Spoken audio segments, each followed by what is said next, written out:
Today we are going to discuss here measures to correct excess demand and deficient demand. Okay, so there are two different measures, there are two different policies through which it can be corrected. The first one is fiscal policy and the other one is monetary policy. First of all, we will talk here about fiscal policy.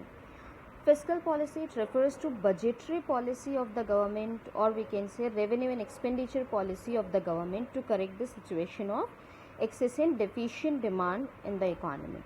Okay, for this there are two main components of this fiscal policy. First one is tax and another one is public spending. Okay, so we are going to discuss here different components of this fiscal policy and how these components can be helpful in correcting this situation of excess and deficient demand. Okay, so first of all, the first one is government expenditure. Okay, here you can see that if there will be increase in government expenditure. Okay, first of all, this government expenditure, you all know that government spends on different developmental as well as welfare activities. Like government expends, we can say that expenditure on public work programs such as construction of roads, dams, bridges, etc.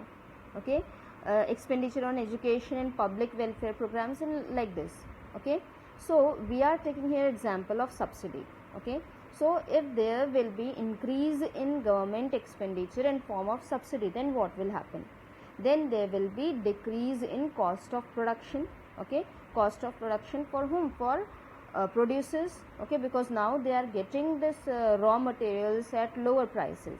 Okay, because of this there will be decrement in market prices of commodities and ultimately it will lead to increase in aggregate demand. That means we can say that there is direct relationship between increase in between this government expenditure and aggregate demand. That means if government expenditure will be reduced, then aggregate demand will also be reduced. If it will be increased, that means government expenditure is increased, then aggregate demand is also increased.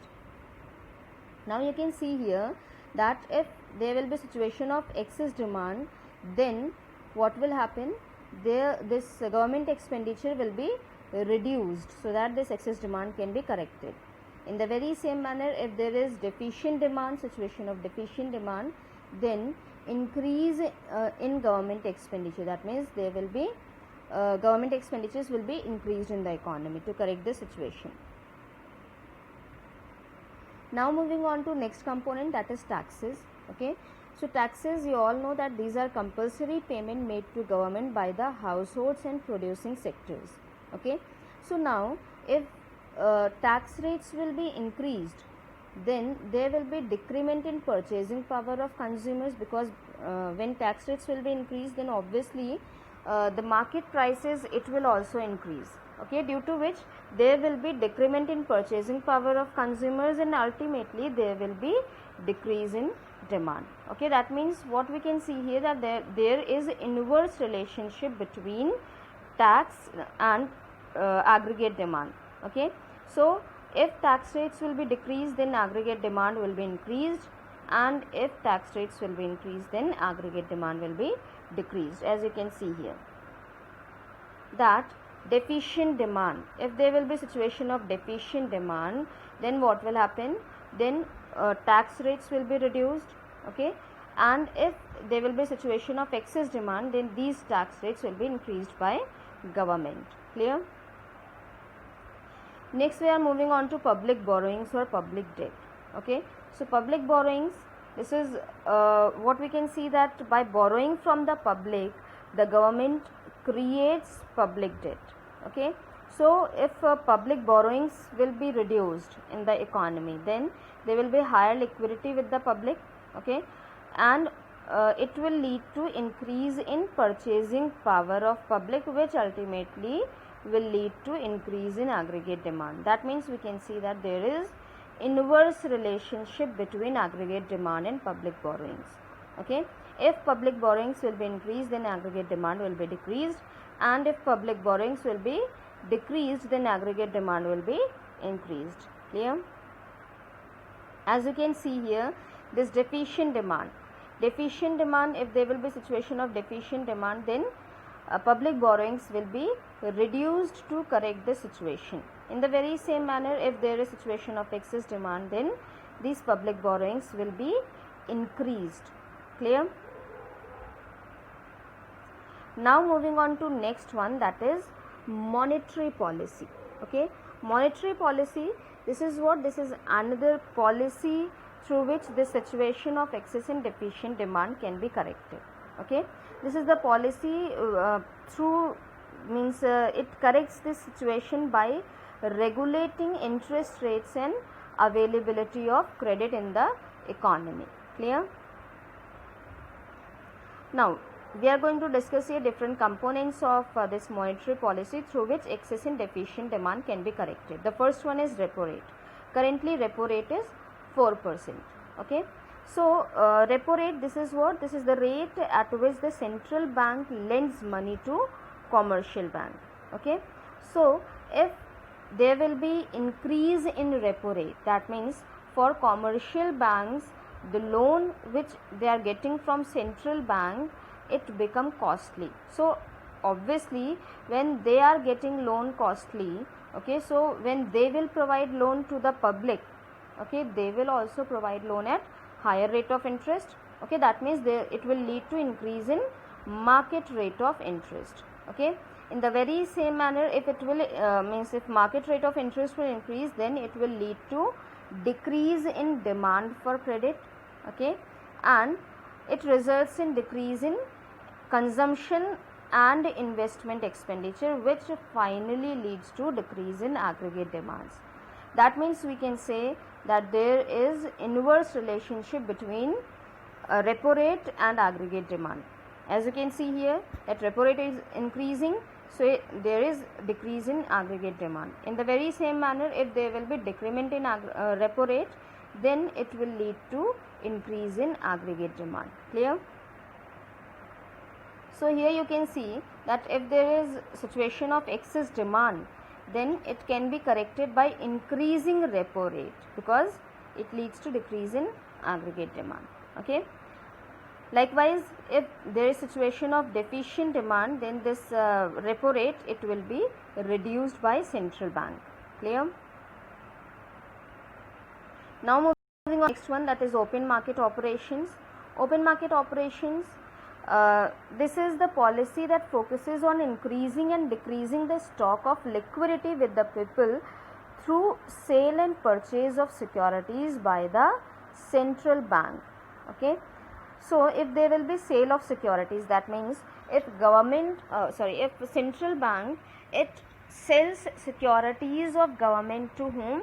To commercial bank, then what will happen? Then liquidity with the commercial bank, it will decrease, and ultimately due to which there will be decrease in purchasing power of the public, because if commercial bank has less cash, or we can say if liquidity with the commercial banks, if it is decreasing, that means now commercial banks will provide less loans to the public, due to which there will be decrease in purchasing power of public, and ultimately it will lead to decrease in aggregate demand. Okay, because if government is not, if commercial banks, they are not able to provide loan to the public, then obviously there will be less production in the economy. Okay, less consumption in the economy, that is consumption expenditure and investment expenditure both will decrease, and it will lead to decrease in aggregate demand. Okay, while in case of purchase of securities, this is just opposite, that is if there will be purchase of securities, then aggregate demand will increase. That means if central bank, they are purchasing securities from commercial banks, so in return they will give money to commercial bank. Okay, that means liquidity with the commercial bank will increase, and ultimately it will lead to increase in aggregate demand. So you can see here that if deficient demand, if there is situation of deficient demand, then what will happen? Central bank, they will purchase securities from commercial banks. Okay, likewise, if there is situation of excess demand, then central bank will sell securities to whom? To commercial bank. Clear? Next component, this is what? CRR and SLR, cash reserve ratio and statutory liquidity ratio. Okay, so cash reserve ratio, this is what, this is the part of this we can say the percentage of total deposits which commercial banks keep with central bank in form of cash. Okay, currently this is 3%. Okay, now we are talking about statutory liquidity ratio. Okay, so if there will be means statutory liquidity ratio, this is what, this is the percentage of total deposits that commercial banks keep with themselves in form of liquid assets. Okay, so if there will be CRR and SLR, if they will increase, then what will happen, then there will be decrease in credit creation capacity of the commercial banks. It will lead to decrease in availability of credit, and ultimately it results in decrease in aggregate demand. Okay, so if there will be deficient demand in the economy, then what will happen, then this CRR and SLR will be decreased by central bank. In the very same manner, if there is situation of excess demand, then this CRR and SLR, it is increased by commercial bank, by central bank. Clear? Now moving on to next one, that is margin requirement.